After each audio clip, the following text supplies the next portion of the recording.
आत्मीय भाइयों और बहनों, आपको पुस्तक हमारी भावी पीढ़ी और उसका नवनिर्माण वाङ्मय 63 लेखक श्री राम शर्मा आचार्य पृष्ठ 2.55 पिछले वीडियो के क्रम में पढ़कर सुनाते हैं। सहयोग वृत्ति का कैसे विकास हो।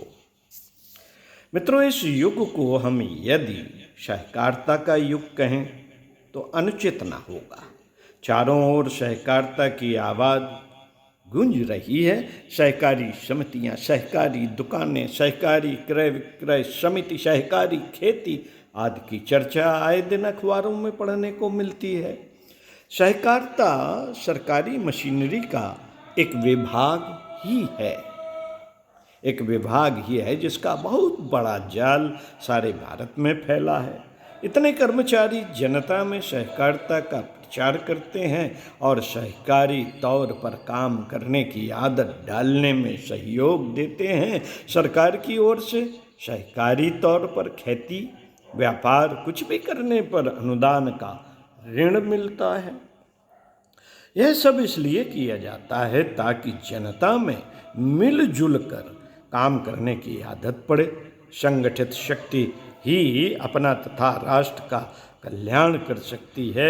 आपने 1000 वर्ष के अतीत के इतिहास की ओर यदि मुड़कर देखें तो अपनी सारी मुसीबतों, कठिनाइयों, दुर्दिनों, अपमानों तथा पराजय से उत्पन्न समस्त प्रकार की बुराइयों का एकमात्र कारण यही दिखाई पड़ेगा कि हम में मिलजुल कर काम करने की आदत का अभाव हो गया। स्वार्थ भाव और व्यक्तिवाद प्रबल हो उठा। जब पृथ्वीराज पर मोहम्मद गौरी का आक्रमण हुआ तो देश के अन्य राजा तमाशा देखते थे। उनके मतानुसार गौरी का आक्रमण केवल पृथ्वीराज पर था, न कि देश पर।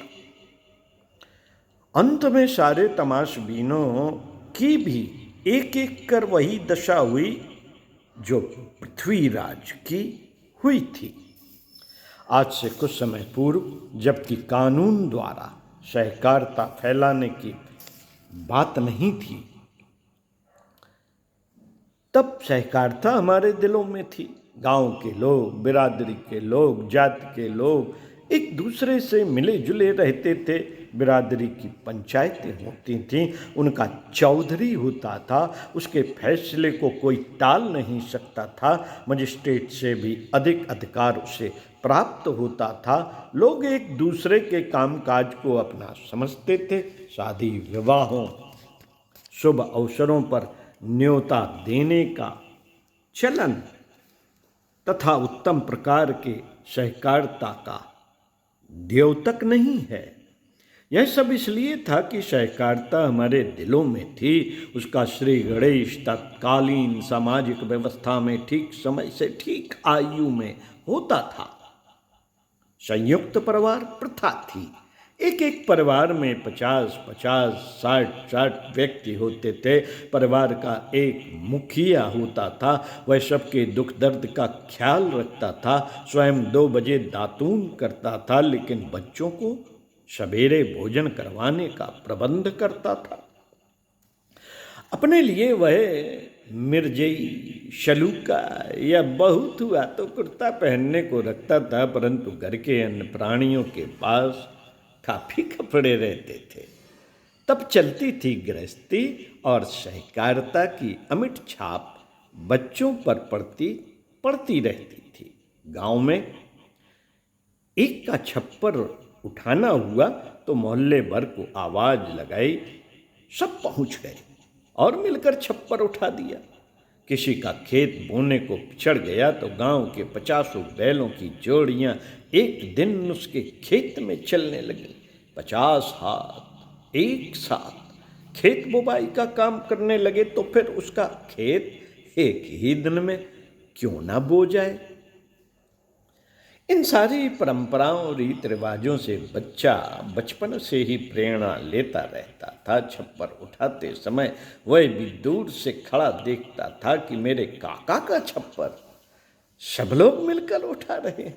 आज उसके दादा अपनी बैल की जोड़ी लेकर राम आसरे का खेत बोआने गए हैं, क्योंकि इस वर्ष लड़के के मर जाने के कारण उसका खेत बोने से पिछड़ गया।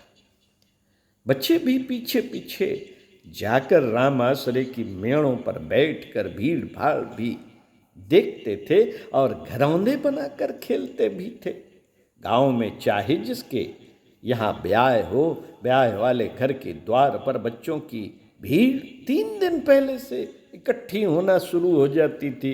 अपने अपने बाप भाइयों को भी वे दौड़ दौड़ कर सब काम कराते देखते थे।